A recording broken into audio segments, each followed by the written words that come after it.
Hello everyone, my name is Jamie Collier and it's great to be speaking here at the Virus Bulletin Conference.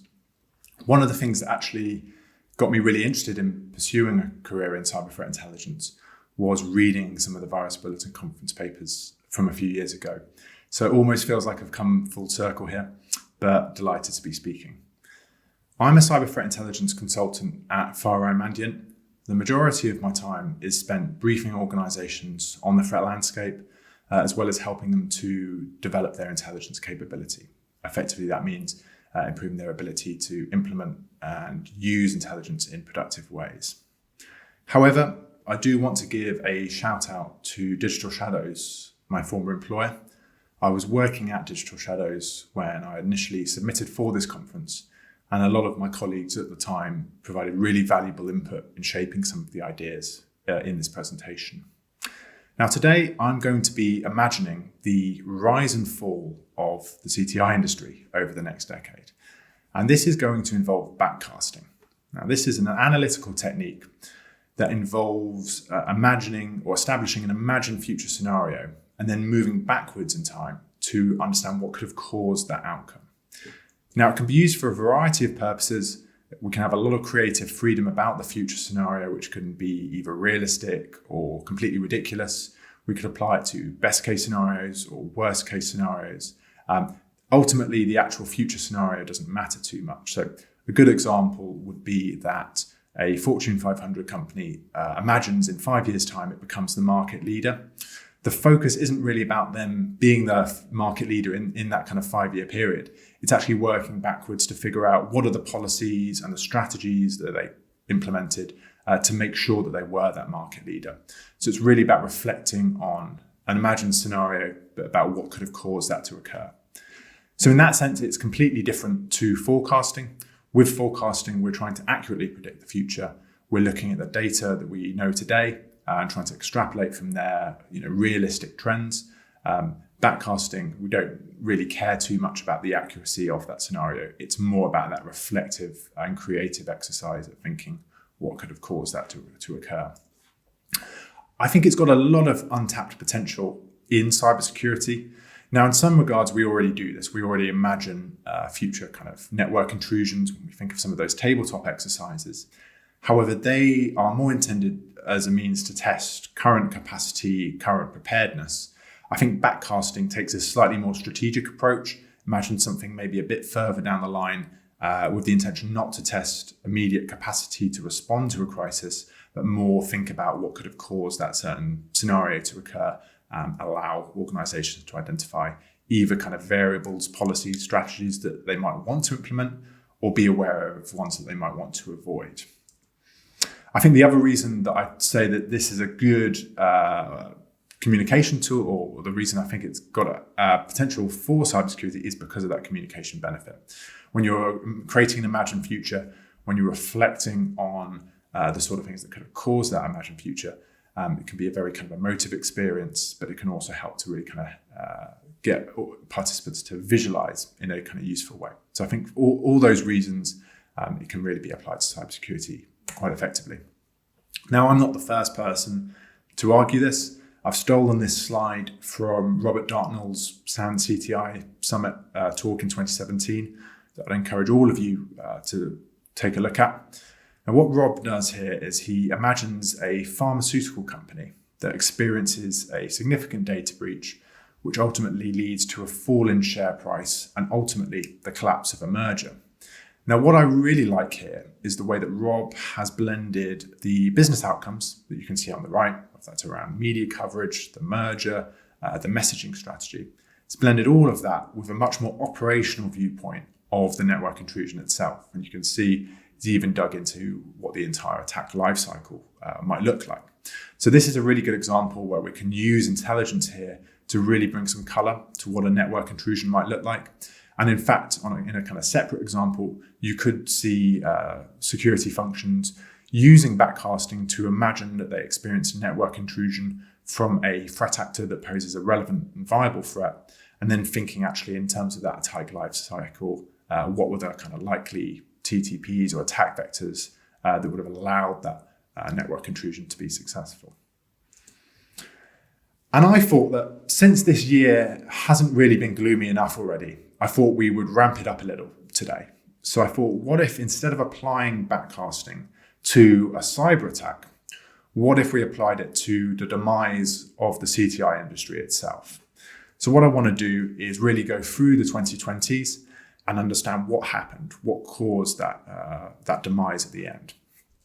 The good news, however, is that it wasn't all gloomy. And so the current year is 2023. And this was actually a really encouraging time. A lot of the established CTI organizations were doing really well. There was an encouraging growth throughout this period. And what that led to is a lot of new startups getting really positive attention from funders who'd seen the industry's success and wanted to kind of fuel it even more. At this point, the industry also started to professionalize. So here we're talking about new educational programs, certifications, industry understanding of what best practice and sort of common standards might start to look like. All of that was starting to really kind of crystallize, build up. And the good news is that the kind of happy times continued for a good while yet.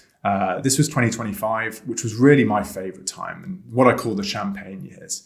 There was a lot of IPOs at this time. So clearly a lot of drinks receptions, a lot of yachts being purchased at the time. It was all pretty Wolf of Wall Street, if you ask me. But at this point, I think everyone working in the cyber threat intelligence industry felt pretty invincible. It seemed like the good years were going to continue for the foreseeable future. Yet by 2028, there was a real rude awakening. Sales had really started to decline. There was a lack of interest in CTI now. A lot of those professional bodies had started to disappear or become very quiet. I think a lot of organizations at this point were maybe up for a renewal and were deciding maybe they were going to part company with their CTI provider. And unfortunately, by 2030, the CTI industry had completely disappeared. There were no conferences to speak of. Most people working in the industry had either completely checked out and gone to live in a cabin in the woods, or had simply transitioned into other cybersecurity functions such as red teaming or incident response. So the point here is really to try and dissect the crash and understand why the industry demised. And I'd stress here that this isn't intended as a hit job. I love the CTI industry. I think it's a really exciting space to be in. The point here is as I said, it's not forecasting, it's backcasting. So the emphasis is on saying, if this were to happen, what could have caused this? And in doing so, we're hopefully able to identify some banana skins in the industry, or at least issues to be aware of, even if it's potentially unlikely to cause the demise of the industry. But the first thing that caused the industry to collapse by 2030 was this notion of a distorted threat landscape. So the threat landscape we were presenting to organizations wasn't particularly accurate, and that was for a few reasons. First of all, there was a real focus on novelty. So the threats were exaggerated, but we're really looking at what's new. And that's because that played well in the media. So the media understandably doesn't want to report on yet another generic phishing email.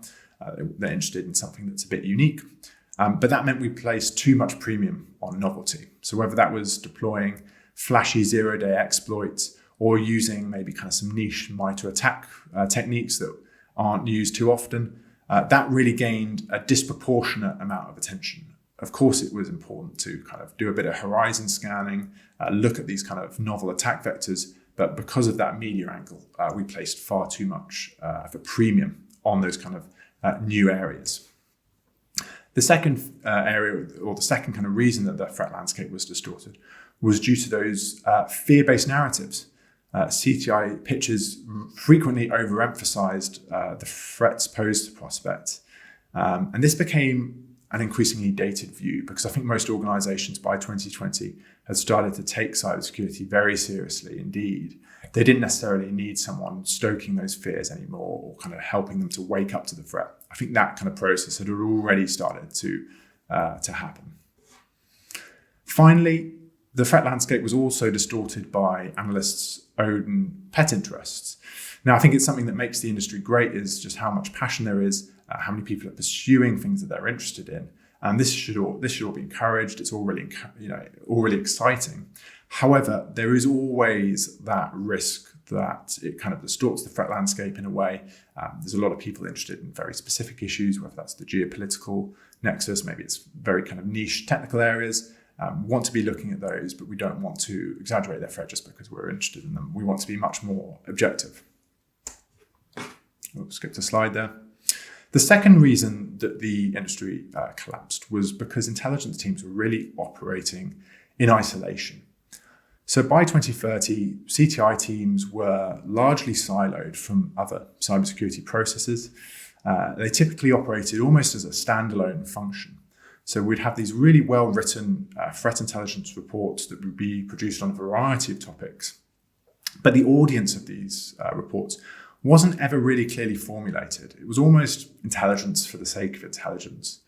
So CTI teams, they weren't asking the right questions. They weren't working with the broader function to say, how can we help the vulnerability management or the patch prioritization team? How can we help the security operation team? How can we facilitate better red teaming? Weren't kind of making those connections. They weren't building those relationships. CTI teams also isolated themselves from the broader business and the kind of operations running outside of the security team. And this led to really real missed opportunities for CTI to become really embedded in what would have been highly strategic organizational functions.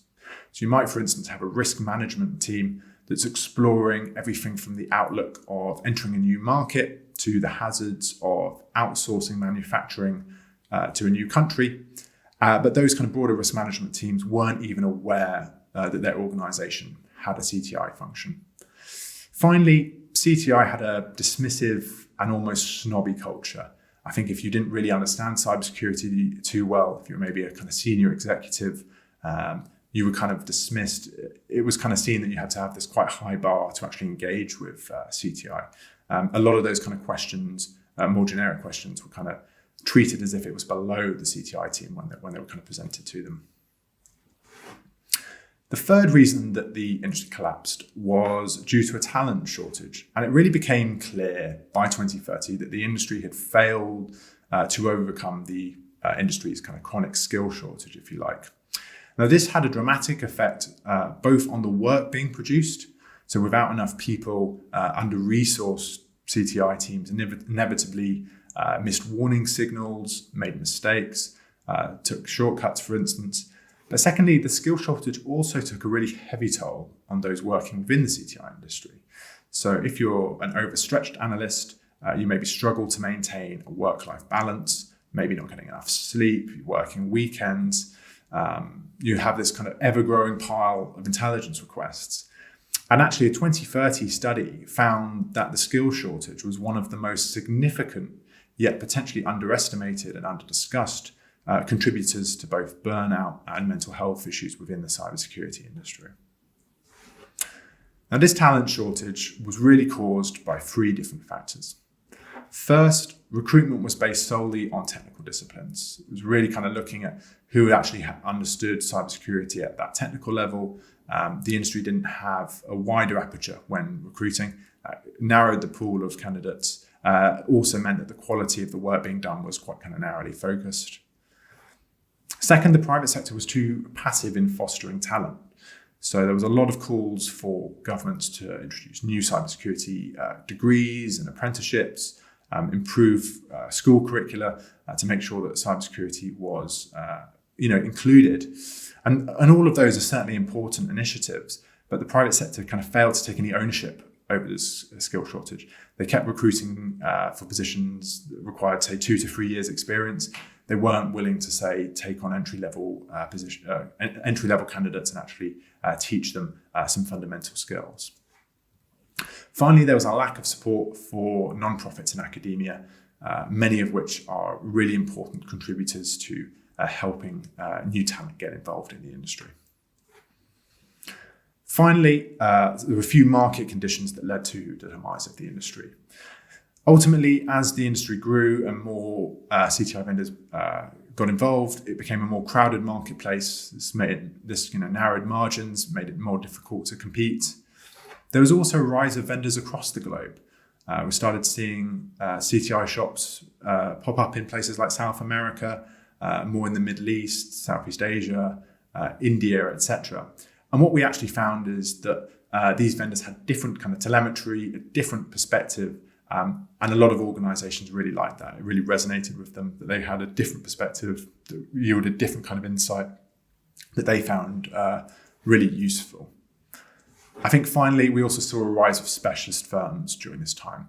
So at the moment, while we have a lot of generalist firms, by 2030, we had CTI vendors that were really focused on, say, just the financial services or just industrial control systems. That gave them that real kind of niche, deep subject matter expertise. And that also resonated a lot, but ultimately made the whole industry a much more competitive, much tougher environment. So having kind of discussed those reasons, what I want to do now is shift gears and discuss how the fall of CTI might be kind of prevented. And the good news is, while it does seem a bit gloomy in 2030, good news is that technology had improved by this time. So we're actually in 2030 able to create a time traveling machine. And we use this to send Arnie back in time to try and give us some of these lessons in terms of how we could protect the CTI industry's growth and allow it to be a sustainable industry. So Arnie had quite a few bits and pieces to kind of say to us.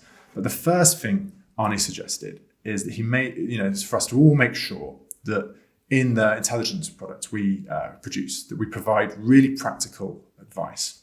So that means a few things. But first of all, it means having a clear so what in intelligence products and external content.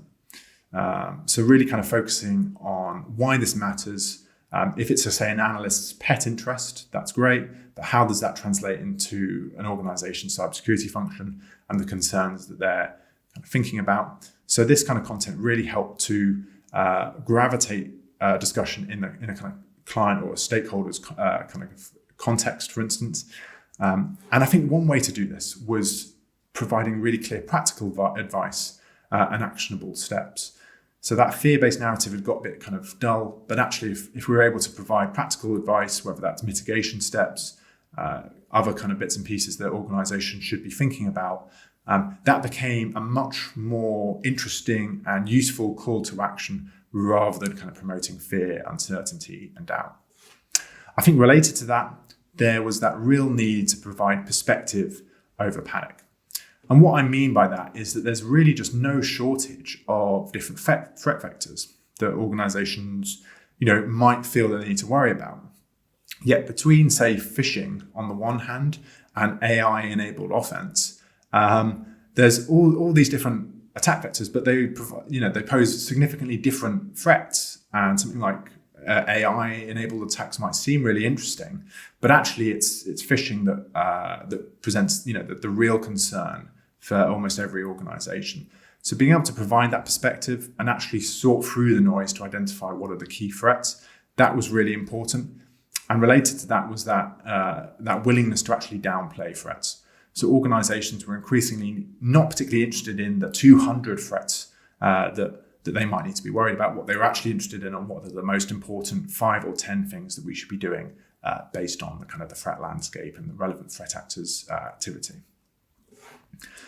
Now, the second thing that Arnie really encouraged us all to be thinking about is adopting that collaborative approach.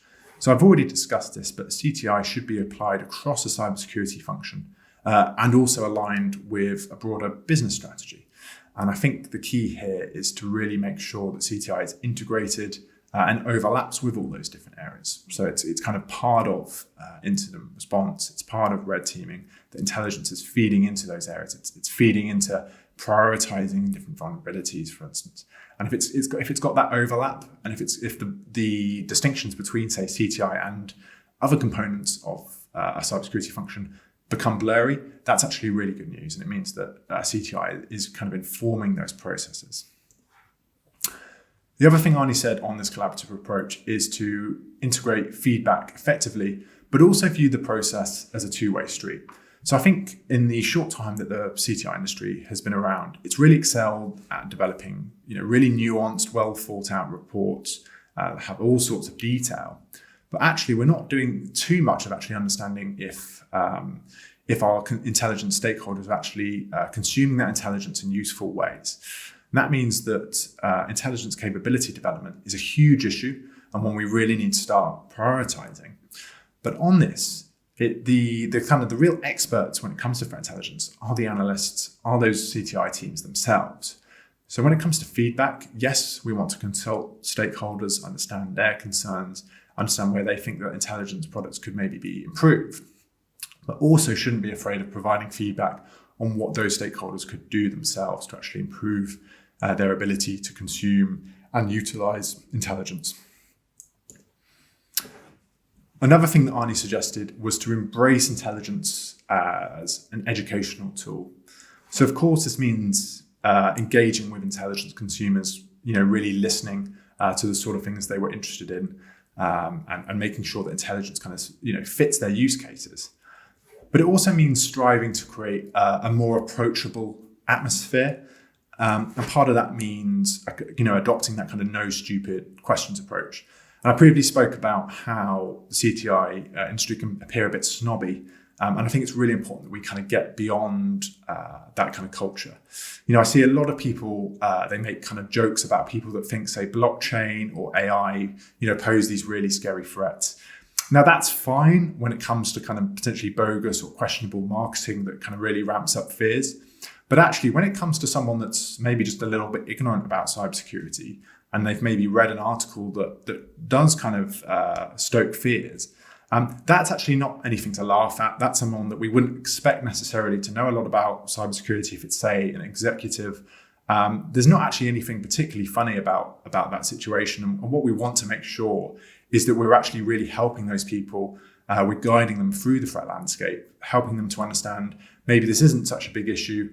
We maybe shouldn't spend all our time worried about blockchain attacks. Maybe actually we want to instead invest in these kind of key areas. And actually intelligence teams might find they are able to make much more of an impact when working with those more ignorant use cases or users, just because they can just very quickly really ramp up their understanding in a short kind of space of time.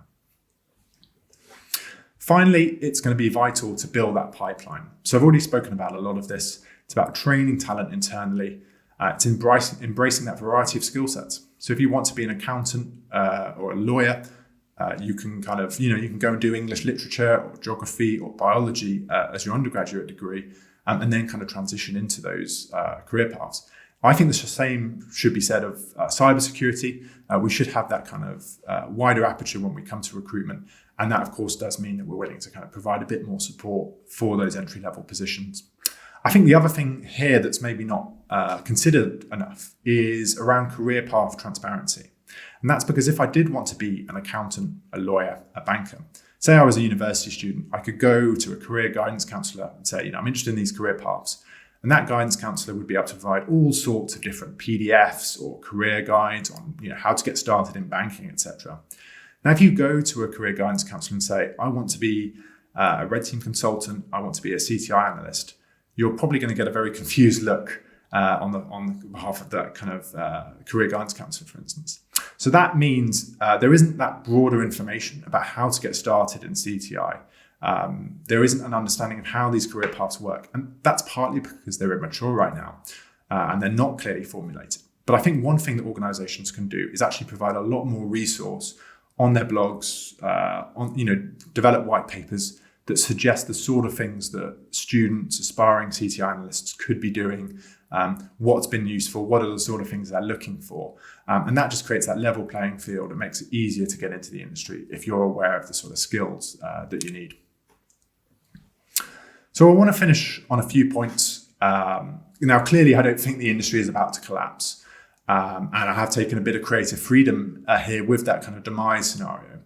But I hope you will agree that even if it's unrealistic, and even if the kind of factors I've talked about are unlikely to lead to the demise of the industry, there is a grain of truth, at least, in some of the issues I've talked about. And it's actually going to be really important that we do take some of those issues really seriously in the next few years.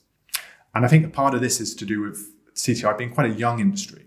That means, A, it's vital to guard against complacency. And while it's currently quite a popular offering and we're enjoying a lot of growth, And there's no guarantee that that is going to be the case in a decade. So really thinking about what are those banana skins, but also just being really reflective as an industry is going to be really important. And I think on this, when I go to those CTI conferences, and I enjoy learning more about threat actors and developments in the threat landscape, I think that definitely needs to continue being an important component of the different fora and conferences that we all attend. But I actually think because it's this young industry, it's also going to be important that we have these sorts of discussions about whether it's how we adopt a collaborative approach, how we build the CTI pipeline. So what I'm hoping is that as the industry matures, we start to have more of those sorts of conversations feature in the kind of conference circuit.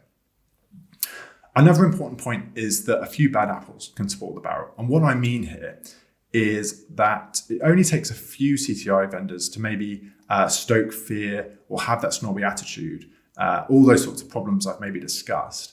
And that can actually tarnish the entire industry's reputation. So I think when it comes to that, it's going to be really important that the industry starts to kind of clarify what are best practices, what does a good CTI organization look like, what does a good CTI function look like, etc. And I think finally, I've talked about those wider discussions and the importance of kind of looking at where the industry is. I hope that various industry and community bodies, whether that's Virus Bulletin, whether that's SANS, whether it's Crest, I hope that they can all play an important role. Anyway, that's all from me. I hope you enjoyed the talk and really appreciate you listening. Thanks very much.